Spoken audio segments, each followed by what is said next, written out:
nzima mara wiki yote. Nasema ya kwamba tuwe watu ambao wanapendana, tuwe watu waaminifu ambaye hata ukitumwa uleti manunguniko ama malalamiko, Mwenyezi Mungu anasema ya kwamba atakaye rudi chini awe kama mtoto mdogo, maana mbingu ni watu kama wao.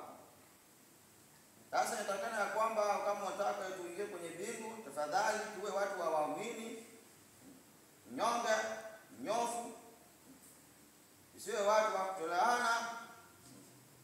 Na naendelea mbele kwamba ikisema kwamba tuwe na umoja katika mioyo zetu,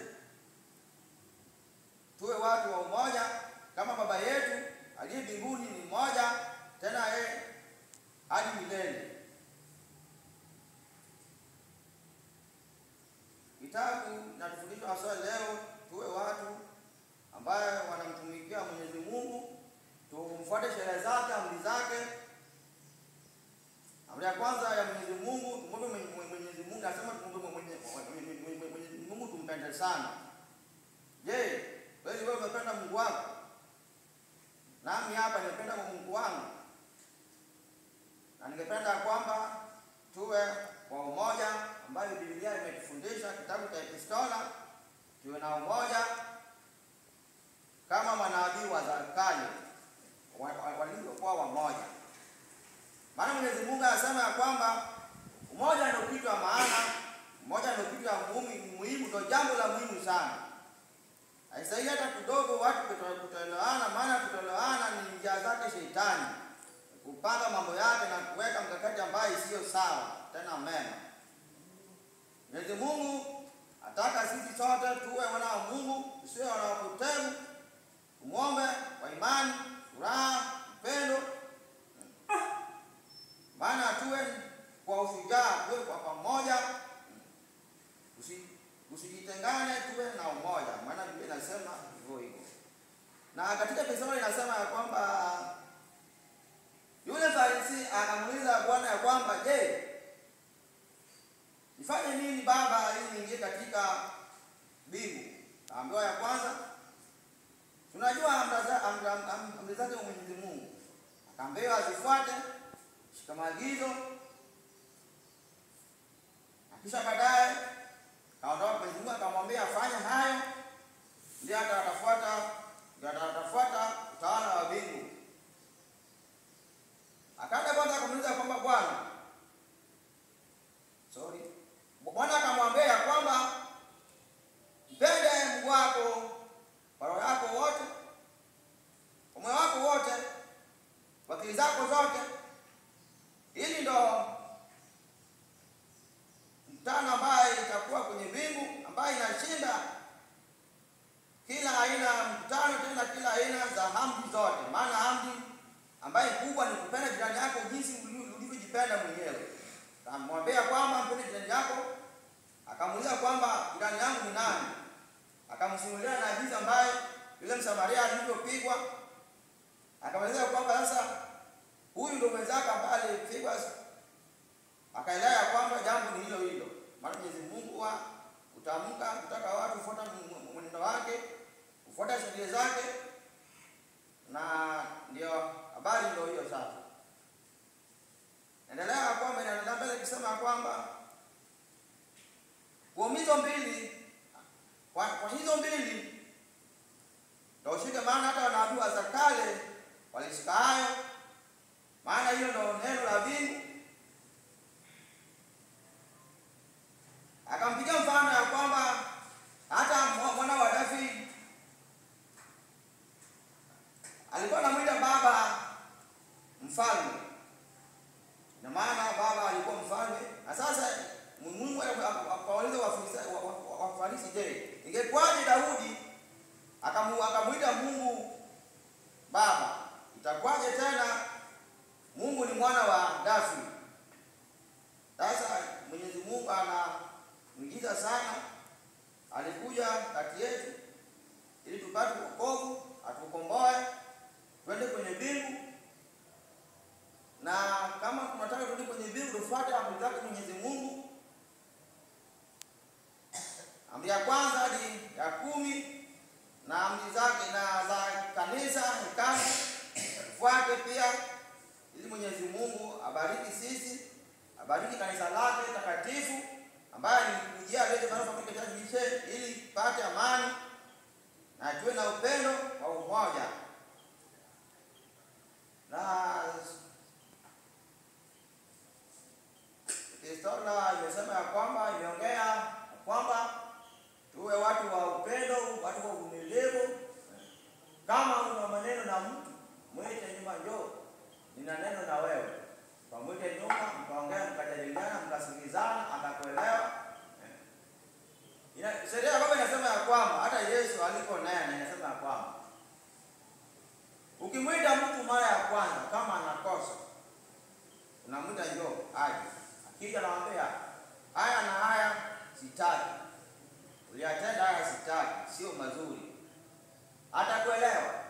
Asipokuelewa utaita mmoja pia, mwingine mmoja, watakuwa wawili. Maneno ni yale yale. Unamwambia huyu nilimweleza hivi na hivi na hivi, hapo unielewa. Huyo ni mshahidi wa pili. Hiyo ni sheria yake baba. Kutoelewana na hao wawili, mnaita watatu tena. Njoo, huyu tulikuwa na hivi na hivi, tukaelewana hivi na hivi na yani elewa. Huyo wasipokuelewa tena, sasa utaitwa kundi. Sasa kundi na sasa watajadiliana naye, wakamwambia hivi na hivi na hivi na hivi, hivyo na sheria na baba. Utamwambia kosa lako ni hili na hili tena na haya. Sasa jirekebishe. Sasa hilo ndio neno la baba. Na kusema kwamba adui yako unaweza ukamsamehe mara 77 kwa siku. Mtu akikukosea hata akikunyeshima, unaweza ukamsamehe mara 77 kwa siku moja tu. Mwenyezi Mungu anataka tuwe watu wa pole, tuwe watu wa amani. Maana mwenzako ukimsamehe, ndio sasa ile mbingu unafuata mwenendo wa mbingu. Tufuate mwenendo wa mbingu, sheria zake Mwenyezi Mungu, tuwe wana wa Mungu, sio wana wa potevu. Mwenyezi Mungu hakuwa anataka mambo mbaya machafu. Mwenyezi Mungu ni mwema, anataka tuwe watu waangalifu sana. Tena tuwe watu washujaa, tufanye kazi kwa bidii, kusikilizana, kukua pamoja, tuimbe pamoja. Kwa kila kitu tunakuwa na imara, tena tunafanya kazi zake Mwenyezi Mungu na atatubariki. Haitaingekuwa vizuri kama wana wa Mungu, wanadamu kila wenyewe. Mwenyezi Mungu angependa jambo la hili, anataka tuwe watu wa amani, wa kusikilizana, sio tulije kwenye kanisa siasa. Mwenyezi Mungu hataki hiyo. Ukija kwa kanisa unakuja kwenye maombi, sio siasa. Yule fadha akiwa mimi leo sio. Yule akikiwa mimi leo naomba, sio hilo jambo sio mwema kwa Mwenyezi Mungu. Tuwe tu watu wa kwenda mbinguni. Ukaristia ni moja. Ubatizo ni moja. Kama leo vile jinsi leo Musa akamdunga ubavu wake Mwenyezi Mungu Yesu Kristo, ikatiririka damu, ikatiririka. Kisha kwamba damu ikatengeneza mfano wa Ukaristi na wa ubatizo toka zamani. Ndio sasa hiyo tunafanya sala. Ndio maana Mwenyezi Mungu akaleta sala. Maana ile ilikuwa ni kutuelekeza kwamba jinsi ambavyo tuelekea. Naomba jamani tuwe watu wa Mungu, sio wana wapotevu. Ni vyema tuwe watu wa Mungu, tuwe na kamilifu, kuelewana. Ningependa kwamba maana tuwe watu wa amani sana, maana Mwenyezi Mungu alipodumba hapo hizo sakramenti zikatengeneza mfano wa ubatizo na ukaristia. Ndio sasa sisi tunapokea ubatizo. Mtu akija kwenye Reggio Maria ni lazima apokee sakramenti ya ubatizo, maana hilo ndio chanzo. Kisha baadaye anaweza akapokea Ukaristi. Je, utapokea Ukaristi na ubatizo hujapatiwa hata? Ni vyema upate ubatizo kubali kwa mwana wa Mungu, kwa mwana wa mtu ambaye alisulubishwa, akateswa, akapigwa, akachapwa viboko ili kutufia, ili tuwe wana wa Mungu, sio wana wapotevu. Akajitolea kwenye msalaba ili tupate kuokoka, atukomboe. Mwana wake Baba Yesu Kristo. Sio mchezo. Kuokoka ni jambo la maana. Ili ulimwengu kote ni lazima ijue maana kuokoka ni nini hasa. Wana wa Mungu, na wasihi na waomba wanyenyekevu, usiwe na siasa nyingi kwenye kanisa, vitina nyingi. Siasa huwa inapelekwa nyumbani, sio kwenye kanisa, mara seta siasa. Tunataka tuwe na amani. Mungu anataka sisi tuombe tuwe watu wa amani, sio watu wa kupigana kila mara kesho vita, kesho kutwa jana imetokea, ile imetokea. Hili na sio jambo jema. Nafaa tuwe watu wa kusikilizana, sio watu wa kutoelewana. Ndio jambo la Mwenyezi Mungu ambaye anataka ili sisi sote tuwe wana wa Mungu. Siku yenye Mwenyezi Mungu atakuja kwenye ulimwengu atatufufua, maana sisi sote tutakuwa kwenye hii dunia. Watu wote wewe, hata ancestors wetu wa zamani walifariki wote wakasaulika. Wewe pia huko kwa uwepo wa Mwenyezi Mungu na uwezo wa Mwenyezi Mungu. Iko siku ambayo wewe pia utaenda, utaondoka, utaacha ulimwengu na utaenda. Na dhambi zako je, umezitubu? Itakuwaje kama mwana wa mtu akujaye na ufalme wake wote na aje akupate kama ana kukua hata na upendo au kukua hata na furaha? Sio jambo jema kwa Mwenyezi Mungu. Tuwe watu wa kupendana, furaha, tuelewane. Shetani ikikuta mahali ambayo watu hawaelewani, upenya napo katikati tena ufanya jambo ile isiyo ya maana, na inaweza ikatuporoga sisi sote. Wache neno lake Mwenyezi Mungu, twende kwa za ulimwengu. Na za ulimwengu ukienda tayari umepoteza njia zake Mwenyezi Mungu. Naam. Muhimu sana kufuata sheria zake Mwenyezi Mungu, amri zake zote Mwenyezi Mungu. Maana neno ililetwa hili ihubiriwe, hili inenwe, itakaswe. Na neno ikihubiriwa lazima tuwe watu wa uangalifu, waaminifu, tuwe na amani, tuamini kwamba Mwenyezi Mungu yupo, uhai mwema. Wana Mungu, tuwe kwa umoja, tusitengane, maana kutengana ni jambo la shetani. Shetani hataki mahali hata sehemu ambayo watu wamekusanyika.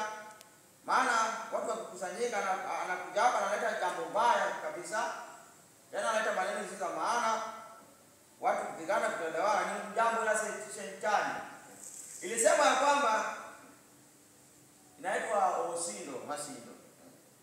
Alikuja ili ufalme wake Mwenyezi Mungu asije kupata mamlaka hata kidogo, hata wala kwa siku moja. Na Mwenyezi Mungu akajua hayo mapema alipoumba ulimwengu, akaumba mbingu. Alijua ya kwamba huyu atakuja, atazuia nguvu zake isije ikafanya, ataleta manungu kwa kazi zake, maneno mabaya kwenye kazi za Mwenyezi Mungu, tendo vibaya ambaye hekalu la Mwenyezi Mungu. Maana huyo si alikuja ili ufalme wake isije kupata utawala. Mwenyezi Mungu akajua ya kwamba atakuja kwa usumbua ulimwengu wanadamu. Niliowapenda nikawaumba. Maana Mungu alitupenda toka zamani mwanzo, akatuumba kwa vumbi, akatupuliza pumzi, tukakuwa na hai, tunaishi wazima, tuko. Jamani, Mwenyezi Mungu maana yu mwema, yu hai, na wasina wamba sana. Mwenyezi Mungu kumbuka ya kwanza siku ya Sabati tuwe kwenye kanisa, twende kwenye hekalu, muombe Mwenyezi Mungu. Maana yeye ajua hayo yote. Alipojua ile nguvu ambayo inakuja kumsumbua kwenye hekalu, akasema kwamba huyo nguvu kwa uwezo wa Mwenyezi Mungu, Mwenyezi Bwana atakuja kutolewa nje. Ndio sasa shetani ambaye anasumbua watu sasa hivi, ndio huyo shetani. Toka zamani Mungu alipoumba ulimwengu na mbingu, Mungu akamuumba wote wakiwa watu. Angalia mikali ya kwamba mimi sasa nataka nami pia niabudiwe kama Mwenyezi Mungu. Na kumpa Bwana heshima zake. Nami pia nataka ufalme zangu. Nataka kabla kwamba siwezi nikakupa heshima hata kwa siku moja. Akakasirika, Mikaeli akaenda kwa Mwenyezi Mungu akamwambia Bwana, huyu Lucifer anataka kwamba tumwabudu kwa heshima zako kama wewe Mungu Baba. Akamwambia Mikaeli, una nini kwenye mkono? Baba, nina kisu. Chukua. Akapewa na viatu vya chuma, akapewa na ile taa ambayo alibeba ambayo ilikuwa inachoma shetani. Na akaenda akapiga shetani na shuka chini. Sasa inashuka sasa hivi. Ni mwenye wivu huyo shetani. Anafanya watu kutoelewana, kutosikilizana. Yuko katika kitu hata sasa hivi. Mungu yuko. Yeye pia yuko. Anataka tuwe watu wa Mungu, sio watu wa Mungu. Na hilo sita kujenga kwa Mwenyezi Mungu. Mwenyezi Mungu anataka tuwe wana wa Mungu, watu wa upendo. Asikulemee shetani, maana njia zake ni njia ambayo sio sawa na Mwenyezi Mungu. Maana Mwenyezi Mungu akamwambia tufuate amri zake 2, maneno zake 2, na amri zake 10 na amri zake 5 za kanisa. Penda jirani yako jinsi unavyolipenda mwenyewe. Wewe mwenyewe. Kama mwili wako huwezi ukachuna, huwezi ukakata hata kwa kisu, huwezi hata kutandika mwili wako wewe peke yako. Mwenyezi Mungu anasema mpende jirani yako unavyojipenda mwenyewe. Kama wewe unajipenda wewe kivyako wewe mwenyewe, hata tumbo lako huwezi ukatoboa hata kwa kijiti kwa siku moja. Jipende mwenzio unavyojipenda wewe mwenyewe, ndio tuwe wana wa Mungu, tuende kwenye mbingu. Mwenyezi Mungu atupeleke katika moja wake, taifa lake, tuwe na furaha milele na milele katika siku zote. Tufurahi na malaika wote, tushangilie, tueme, tusiwe watu kutoelewana. Ukija kwenye kanisa tega masikio, sio kutoka na jambo mbaya ambaye mfadha ametamkia na neno zuri ambaye umeambiwa umetakasiwa, uielewi hata ile neno baya. Unaweza ukakemea ukakoromoka, kisha baadaye ikaleta maneno isiyo ya maana ama ikaleta tendo mbaya, na hilo sio mtu wa Mungu. Jamani, inafaa tufundishane sisi hata kwenye kanisa. Inafaa watu wawe na elimu. Maana kwenye kanisa inafaa siku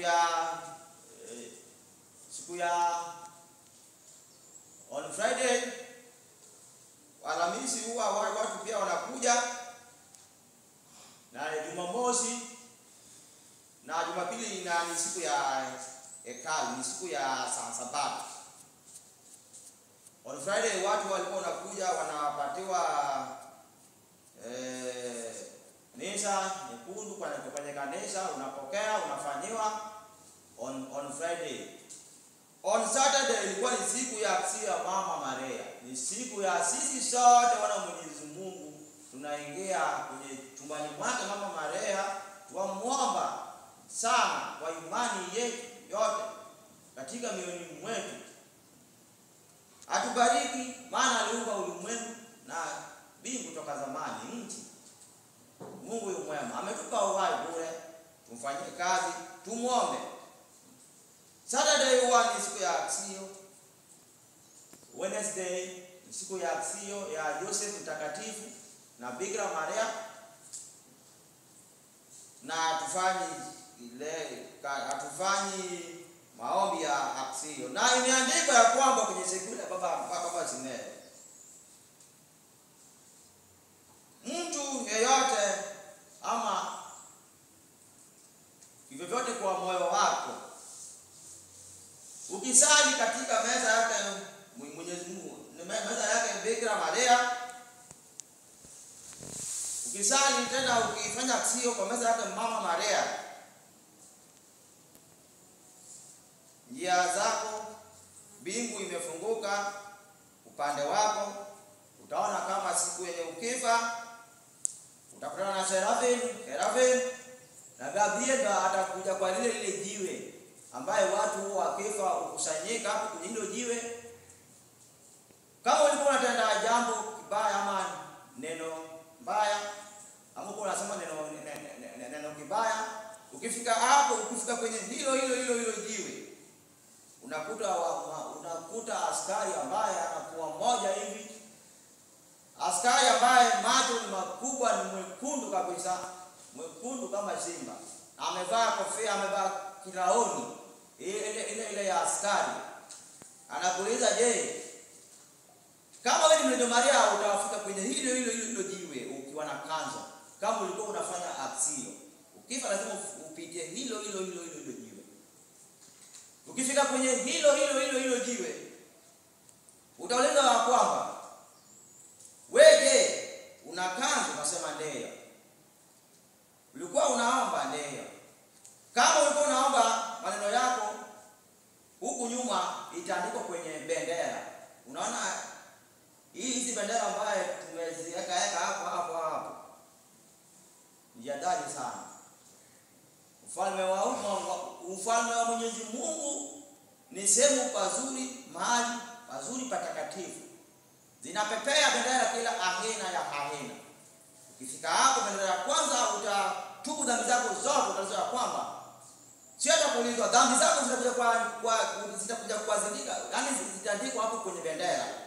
Huyu alikuwa msherati, huyu alikuwa mlawa mwenzio, wanawake, huyu alikuwa na hivi, huyu aliiba hivi na hivi, akatamani bibi wa mtu, akaua huyu. Kesema kwa tena huyu itaandikwa hapo kwenye bendera hapo. Itaandikwa kwamba huyu alimnyang'anya mtu, alimpora mtu mali yake, akala. Imeandikwa dhambi zako kwenye bendera hapo. Kabla ya kutokea hapo, utapita kwenye hotelini. Kama ulipenda kula kwenye hoteli, maana baba alikuwa hataki tule kwenye hotelini. Hoteli pia hiko hapo. Hapo pia kuna bar, inaitwa bar. Hizi bar. Kama ulipenda bar, hapo pia kuna bar kubwa ambayo inaitwa ngoma. Ukipenda kama ulikuwa unapenda kutingisha kichwa, kucheza ngoma kidogo, hapo lazima ucheze ngoma. Kucheza ngoma ile kengele ikilea, utabaki hivyo mpaka milele, mpaka siku utazomaliza dhambi zako. Na kabla kubaki hapo, kuelekea kwenye bendera, kwenye lile jiwe kutoka mwanzo nilipoanza kuhubiri hili neno. Hapo jiwe ukiwa na katena, ukiwa na rosari, kila kitu ambayo ulikuwa unakitenda hapa ulimwenguni utakibeba kule hivi. Ukifika hapo, sasa kama wewe ni mtenda mazuri, malaika Mwenyezi Mungu atamtuma malaika Gabriel aje hapo kwenye hilo jiwe, atakupokea, akakupeleka kwa Mungu Baba Mwenyezi wa mbingu na nchi. Ukaenda kwake Baba, ukala naye, ungie kwenye ufalme wake Mwenyezi Mungu milele na milele.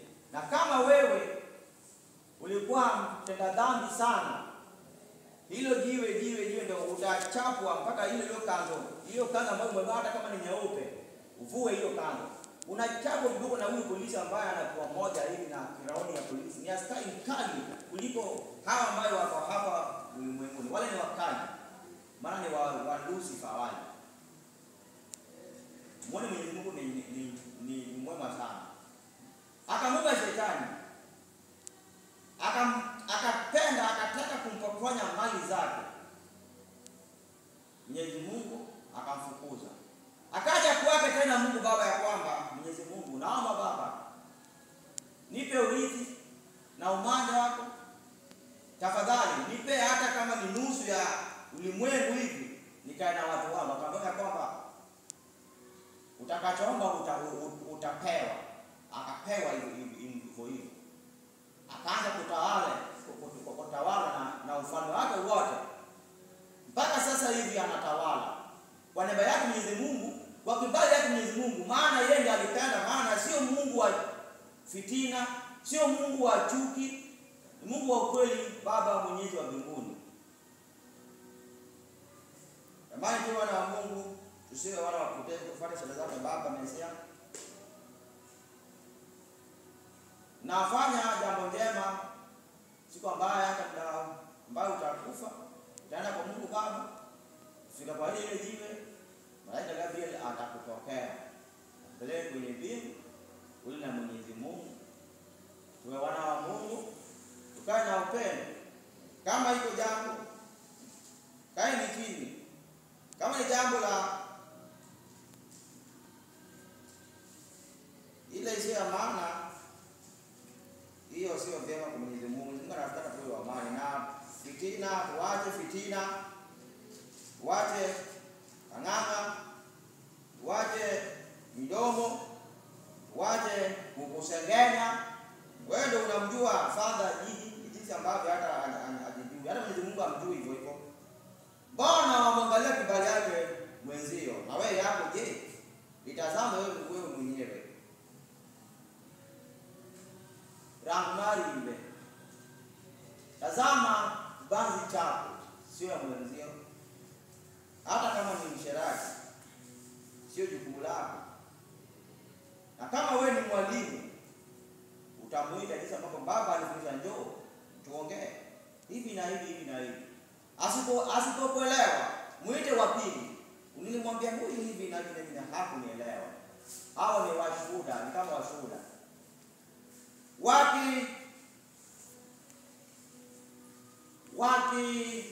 Kosa hivyo. Wewe safari mbili ndio kupungua kwa sana.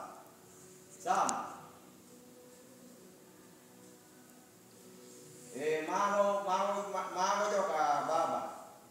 Koro dwaro mondo bedo era to jalno ko tamo diarego. Iluongo ni koro ng'at mar adek. Ko tamo jogo, koro ibedo kode piny. Mwako ni mage. Kaka na watu mungu jani. Puonyo ka kabisa. Ng'ato samoro en wa kumoro. Pogo puonjore. To ene motelo bi hotel ma ene mung'eyo. To kata gimong'e pesa moro be onge. Kawe aksio ka be itimo pile. Ka. Biro kidi. Jimo kare adek ma biro maka.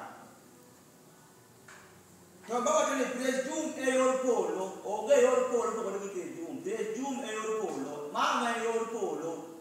Oge ngamakalo kawura pokola mama ni ke ene ngima. Samela me chale.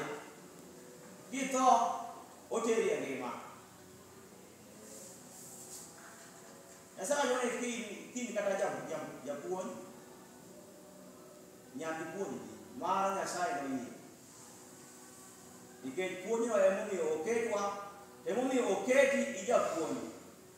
Mondo iti tijni, ok siasa e kanisa. Siasa Nyasaye ok dwar. Kasi dwaro ni udhi gi kwe. Nyasaye kwe kata kiloso wach. Mana gi kwe gi hera gi muolo. Nyithi Nyasaye biro jo kanyachiel. Nopogre obedo kumoro achiel. To ng'ama ok dwar ma en kata puothe mokele ka. Kawach otero kawach. Ya Nyasaye kuwa mano ni woti jachiel. Mano ai kabisa Nyasaye kuwa kamano.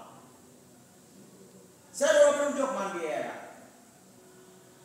Kaje mano kadwa awacho no mateni. Eklesia ka Nyasaye okata kende. Nyasaye dala moko no oketo wane ne wakon mateni go mot. To naneno ka chia thì can ne over over 12.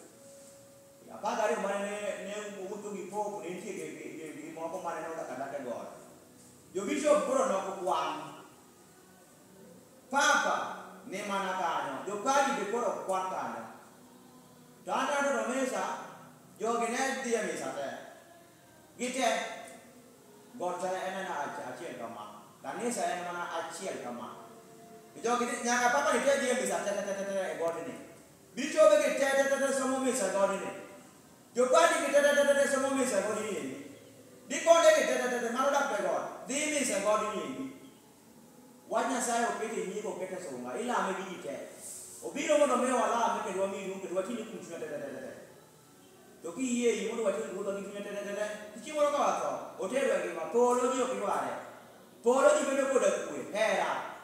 Yo me wala era ni wala ni sa jibu de wala do hera. Mana hera ko do bede kilwa.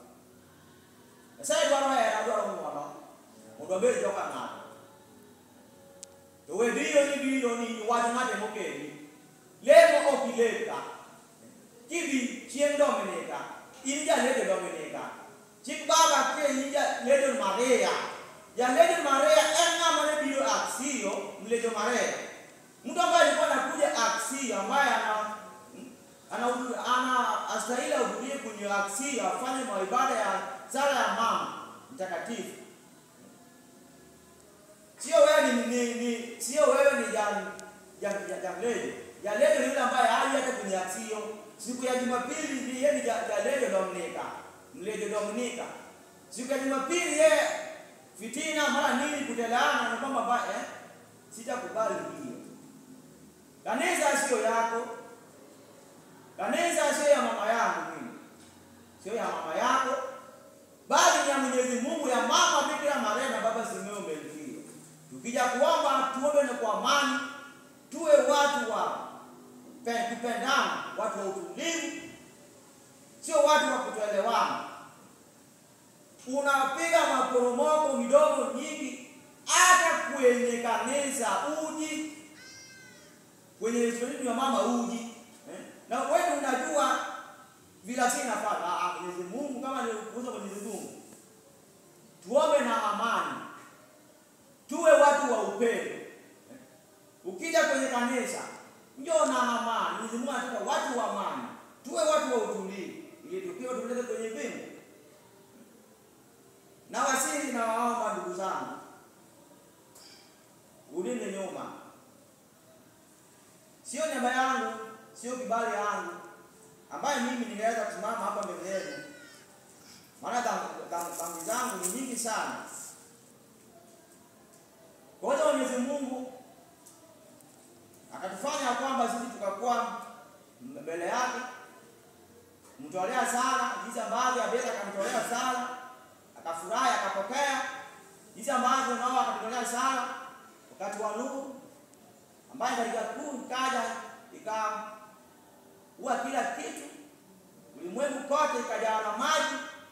Akanena na Nuhu kwenye safina, kabla safina kuelekea kwenye maji. Kaambia kwanza Nuhu, watafute wote waliosikiliza maneno yako, mje naye kwenye safina, maana anaona hili ulimwengu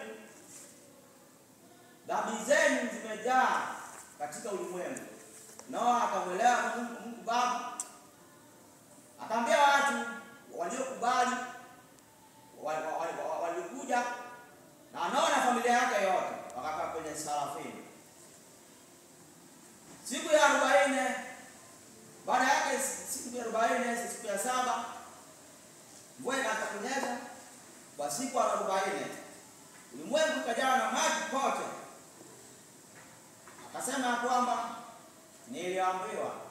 niliwaambia walionisikiza wamepata amani, furaha na wameokolewa kwenye safina, na wasionisikiza amani hamna, upendo hakuna, walikufa. Maana wao walikuwa ni wala vitu zisizo maana, kutenda dhambi, usherati, maana ulikuwa mwingi kwenye ulimwengu, kuoana, dhambi za damu zilikuwa nyingi kwenye ulimwengu. ndugu sana.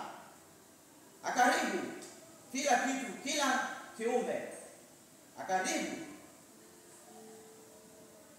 na Noa na familia yake akawaokoa. Akaongea na Noa akakuta kwamba sasa Noa, hebu tazama nje. Uangalie, maana Noa kwenye safina kulikuwa na mtu ambaye ilikuwa juu kabisa. Noa akaomba, akapanda juu akaangalia, lakini hakuweza kufikia hapo. Akatuma ndege nyingine, akaenda ndege akatazama ulimwengu kote. Akakuta kama ulimwengu kote umejaa na maji. Hakurudi. Noa alikaa kwa siku 7 tena. Akatuma jewa. Hii ambayo tunaitwa akuru kwa Kijaluo, akuru. Akuru alipoenda kutazama ulimwengu, akaona imejawa na maji. Akaja kwa Nuhu akamnyoroshia mkono, akaingia kwenye safina. Nuhu akajua ya kwamba ulimwengu kote imejawa na maji. Maana njewa hakuweza kulandi kwenye maji, maana aliyumba. Baadaye siku ya 7 nyingine akatuma njewa tena. Akaenda akakuta kama maji tayari imepungua. Na hasira zake Mwenyezi Mungu ambaye alifungua madirisha za mbingu na milango lakini za bahari akazifungua katika kuu. Maji kaisha. Ndio ikaleta mizeituni, miti ya mizeituni akaja kwenye Noa. Noa akajua kwamba maji imepungua. Akaomba Bwana kwa siku 7 nyingine tena. Bwana akamwambia Nuhu, ondoka nje. Muda umekwisha ulimwengu. Tawaleni enyi mliosikia amri zangu, fuata amri zangu, maagizo zangu. Utawala wenu itadumu hadi milele. Na utazame Nuhu. Ataka kila aina ya ndege. Ataka madhabahu. Ataka njiwa wawili za msitu na za kawaida, kila aina ya ndege. Na nataka na ndama moja, nataka na kondoo moja. Nuhu akatoa sadaka kwa Mungu Baba. Mwenyezi Mungu akapokea. Na ambieni Mwenyezi Mungu huwa anachagua mtu kumtumikia toka kwenye tumboni mwa mamako alikuzaa. Alipokuzaa alikuchagua ya kwamba utakuwa hivi na hivi, yatakutendekane haya na haya. Ndugu zangu, leo nimehubiri ya kwamba tuwe watu wa upendo, watu wa kuaminiana. Mbingu inataka tuwe watu wa upendo. Ndio nimetangaza leo upendo itadumu hadi milele. Maana alipotaka kusema kwamba naenda kwa Baba yangu na waacheni na amani. Na amani imedumu hadi sasa hivi, hadi leo sasa hivi. Na kufuata amani yake tufanye jinsi ambavyo Yesu Kristo alikuwa anafanya, alivyofanya. Tufuate sheria zake. Maneno yake alikuwa enenda tufuate. Ndio tuwe watu wa Mungu, tuwe karibu na ufalme wa mbingu. Naomba Mwenyezi Mungu kwa niaba yake, kwa uwezo wake, furaha yake, awe nasi siku zote daima milele na milele.